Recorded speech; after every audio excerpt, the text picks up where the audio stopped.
تو اس بچے کی جائیداد کو بھی لوگ لوٹتے ہیں.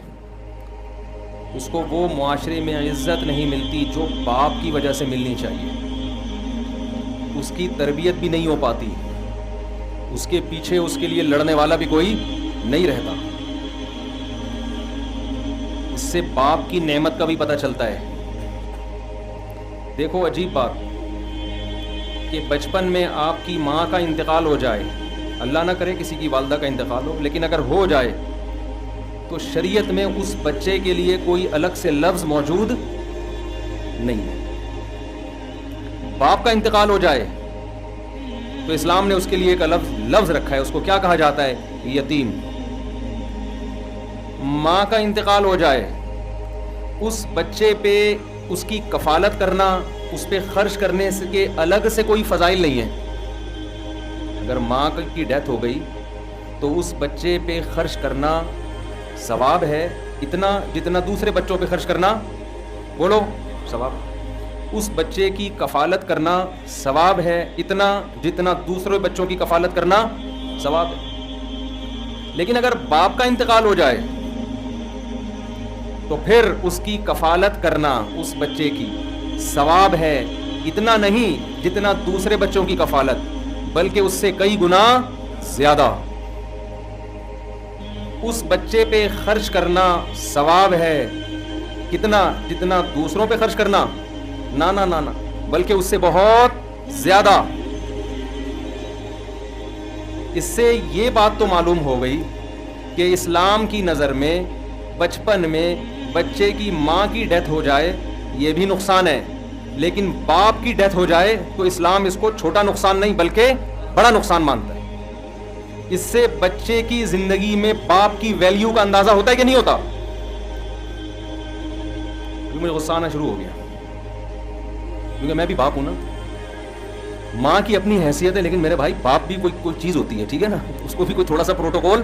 کیونکہ آج کل معاشرے میں سوسائٹی میں ابا کی ویلیو ختم, اعتدال نہیں ہے کسی بھی چیز میں, کسی چیز میں. تو ماں کے حقوق بہت زیادہ ہیں, اس میں دو رائے نہیں ہو سکتی, لیکن جو باپ کے حقوق ہیں وہ بھی اس کو دینے چاہیے ہم. لیکن خوب سمجھ لو, اس کا یہ مطلب ہرگز نہیں ہے کہ اسلام باپ کو ویلیو کم دے رہا ہے, کیونکہ یتیم کے فضائل اسلام میں زیادہ ہیں. اس کا مطلب باپ کے مرنے کو اسلام اولاد کا زیادہ بڑا نقصان سمجھتا ہے بنسبت ماں کے مرنے. اس لیے اسلام نے سربراہ اگر کسی کو بنایا ہے, آرڈر اگر کسی کا چلے گا تو وہ باپ کا چلے گا.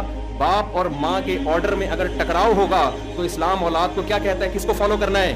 باپ کو فالو کر رہے ہیں. آج ہماری خواتین میں یہ بڑا مسئلہ ہو گیا ہے, یہ بڑا مسئلہ ہو گیا ہے کہ گھر میں باپ کی حیثیت ایک مکھنچو کی بنتی جا رہی ہے. مکھنچو سمجھتے ہیں جو ہیں, جو یہاں بیٹھے ہوئے ہیں, کیونکہ ہم لوگ یورپین کلچر کو لے رہے ہیں خواتین کے حقوق کے نام پہ نا. عورت کی آزادی آزادی آزادی آزادی آزادی, اتنی آزادی کہ بھائی کی دسترس سے آزاد کر دیا, باپ سے آزاد کر دیا, اور سارے خاندان سے اس کو آزاد کر دیا. اپنی وہ پرسنل لائف ہے جیسے چاہے گزارے. اس کے سائیڈ ایفیکٹ کیا ہیں, اس سے کیا بربادیاں معاشرے میں آتی ہیں, لمبا ٹاپک ہے, اس پہ میں کئی بار بات کر چکا ہوں. یعنی غلو ہے, رائٹس دینے پر آئے ہیں ویمن کو, تو ایسے رائٹس دے دیے جو نیچر کے خلاف, اور مرد کی ویلیو گھر میں 2 ٹکے کی نہیں رہی. اسلام نے بیلنس رکھا ہے. عورت کو حق یہ دیا کہ سربراہ تو مرد ہی ہوگا, لیکن عورت کا حق کیا ہے, اس سے مرد محبت کرے, اس کے حقوق پورے کرے. جو خود کھاتا ہے اس کو کھلائے, جو خود پہنتا ہے اس کو پہنائے. یہ نہیں کہ باہر دعوتیں پھوڑ رہا ہے اور لگژری لائف گزار رہا ہے اور بیوی کو گھر میں قسم پرسی کی حالت میں رکھا ہوا ہے. وہ اپنے حقوق ہیں, لیکن میرے بھائی سربراہ کس کو بنایا ہے؟ بولو, باپ کو بنایا. یہ میں اس لیے نہیں کہہ رہا آپ کے حقوق دلانا چاہتا ہوں, میں اس لیے نہیں کہہ رہا. گھر میں مرد کے سربراہ نہ ہونے سے جو فسادات پھیل رہے ہیں, ہمارا کلچر جو تباہ ہو رہا ہے نا, اس کی تباہ کاریاں کی لسٹ اتنی بڑی ہے کہ اگر میں ان کو بیان کرنا چاہوں تو صبح ہو جائے گی, وہ ختم نہیں ہوں گے. اتنے فسادات پھیل رہے ہیں اس سے. صحیح ہے بخاری کی حدیث, لن يفلح قوم ولوا اهم امورهم الى المرأة او كما قال صلی اللہ علیہ وسلم. وہ قوم ہرگز کامیاب نہیں ہو سکتی جو اپنے اہم معاملات عورت کے سپرد کر دے. نہیں آ رہی میرا خیال ہے بات؟ جو اہم معاملات کس کے حوالے کر دے؟ عورت کو. جہیز کتنا دیا جائے گا کون فیصلہ کر رہا ہے؟ پیسہ باپ کا خرچ ہو رہا ہے, فیصلہ کون کر رہا ہے؟ اماں. جہیز دینا بھی ہے کہ نہیں دینا, کون فیصلہ کر رہا ہے؟ اماں. مکس گیدرنگ ہوگی, ناچ گانے ہوں گے, یہ زیادہ تر کس کی چل رہی ہے اس میں؟ شوہر اگر چاہ بھی رہا ہوتا ہے یار ہم سادگی سے کریں, لیکن چلتی کس کی ہے؟ حتیٰ کہ آپ کی بچیاں پورے کپڑے پہنیں گی یا ادھورے کپڑے پہنیں گی, اس میں کس کی بات مانی جاتی ہے؟ اکثر جو خواتین بیان سن رہی ہیں ان کے علاوہ کی بات کر رہا ہوں. اکثر کیا ہوتا ہے, مرد کہتا ہے بھائی میری بیٹی پورے کپڑے پہنے گی, فوراً عورتیں کیا کہتی ہیں؟ ایک تو آپ کو پتہ نہیں کہ اتنی سی بچی ہے کیا ہو گیا, آدمی فوراً ڈھیر ہو جاتا ہے اس کے سامنے. غیرت دکھاؤ بھائی, جب میرا لڑکا پورے کپڑے پہن سکتا ہے تو میری بیٹی بھی پورے کپڑے پہنے گی. میں آپ کو ایک تجربہ کرواتا ہوں. آپ اپنی بیٹی کو پورے کپڑے پہناؤ, چھوٹی بچی کو اسکارف پہناؤ, اس کی موبائل میں تصویر لو اور ایک ویسٹرن ڈریس پہنا کے تصویر لو, خدا کی قسم زمین آسمان کا فرق لگے گا. اسکارف میں مکمل فراک میں آپ کو اس پہ زیادہ پیار آ رہا ہوگا, اور وہ جو ویسٹرن ڈریس پہنا ہوا ہوگا نا اس میں آپ کو وہ اچھی نہیں لگے گی. سمجھ میں آ رہی ہے کہ نہیں آ رہی ہے؟ دیکھو بیٹی اور ماں کا رشتہ الگ اسٹائل کا ہوتا ہے. بیوی ویسٹرن ڈریس میں اچھی لگے گی آپ کو, ماں ویسٹرن ڈریس میں اچھی لگے گی؟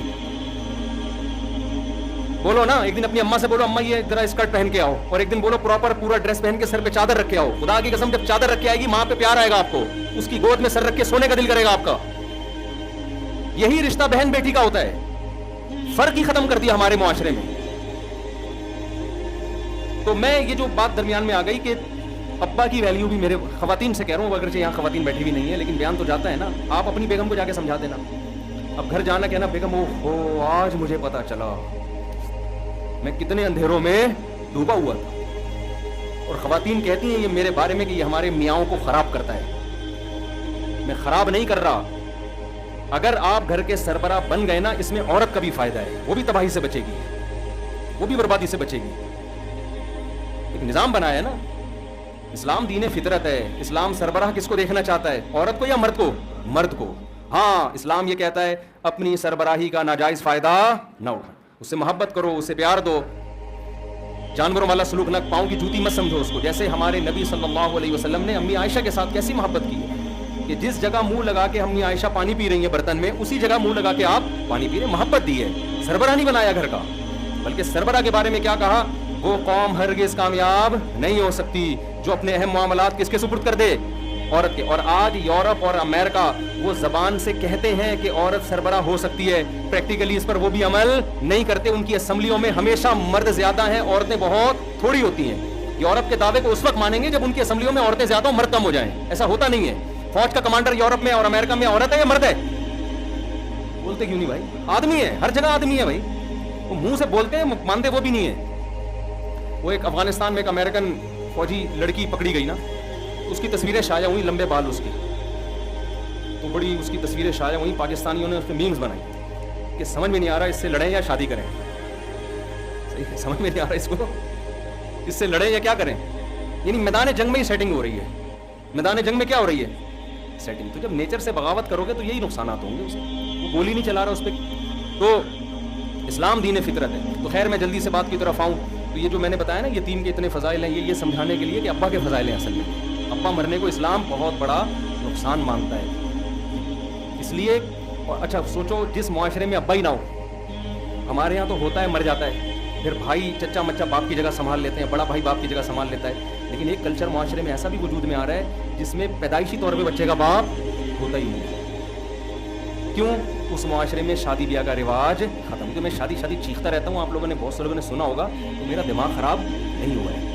لوگ کہتے ہیں اس مولوی کا دماغ خراب ہو گیا, ہر جگہ شادی پہ بیان, ہر جگہ شادی پہ بیان. میں پاپ کو بچانے کے لیے شادی پہ بیان کر رہا ہوں, کیونکہ ہم بھی اسی کلچر کو فالو کر رہے ہیں. اگر ہماری سوسائٹی میں گرل فرینڈ بوائے فرینڈ کا سسٹم آ گیا, جو کہ بہت تیزی سے آ رہا ہے, تو سمجھ لو کہ بچے بغیر باپ کے پیدا ہونا شروع ہو جائیں گے. ان بچوں کا کیا حال ہوگا. لوگ وہ کہتے ہیں ریاست سنبھالے گی. ریاست کسی کا باپ نہیں ہوتی, نہ ریاست سے وہ محبت ملتی ہے جو باپ سے محبت ملتی ہے. وہ نیچرل سربراہ ہے, فطرت نے اس کو سربراہ بنایا. ریاست کو تھوڑی بنایا فطرت نے. گوروں کے ہاں بڑھاپے میں ابا کو اولاد پالتی ہے یا ریاست پالتی ہے؟ بولو نا. ریاست کیا اس بوڑھے سے کہانیاں سنے گی بیٹھ کے؟ گورے کے ہاں بڑھاپے میں ماں باپ اولڈ ہاؤس میں جاتے ہیں نا. ریاست اسٹیٹ کا کام ہے, اسٹیٹ سنبھالتی ہے بوڑھوں کو.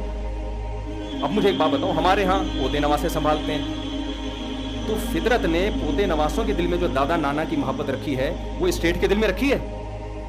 ہم نے یاد ہے ہم اپنی دادی سے کہانیاں سنا کرتے تھے, اپنے نانا سے ہم کہانیاں سنا کرتے تھے, ان کے پاؤں دبایا کرتے تھے, ان سے سر پہ ہاتھ پھروایا کرتے تھے. سفر میں جا رہے ہیں تو ان سے پوچھ کے, کہیں بیرون ملک سفر سے آ رہے ہیں تو سب سے پہلے نانی دادی کے پاس پیش ہوں گے. ریاست یہ کام کرے گی بوڑھوں کو, یہ پروٹوکول دے گی بوڑھوں کے لیے؟ تو یورپ نے تو سب کچھ ریاست اور اسٹیٹ کے ذمہ ڈال دیا ہے. ریاست تھوڑی کہانیاں, وہ تو اولڈ ہاؤس میں جمع کرا دے گی, ایک ڈاکٹر لگا دے گی کہ اس کو جو کوئی پتھری وتھری ہو تو نکال دینا, بلڈ پریشر ہائی ہو تو چیک کر لیں, اس سے زیادہ نہیں کر سکتی وہ کچھ. تو اس لیے ابا کی ویلیو پہچانیں, اور ابا کو اگر بچانا ہے نا تو اس کے لیے نکاح کو معاشرے میں پروموٹ کرنا پڑے گا, جلد شادی کو پروموٹ کرنا پڑے گا معاشرے میں. اگر یہ نہیں کرتے تو ہمارا معاشرہ ابا لیس ہو جائے گا. سمجھتے ہو کہ نہیں سمجھتے؟ ابا فری معاشرہ ہو جائے گا, ابا نہیں ملیں گے. جیسے وہاں بہت سارے ہو کے ابا کچھ کو ہوتے ہیں, کچھ کے نہیں ہوتے.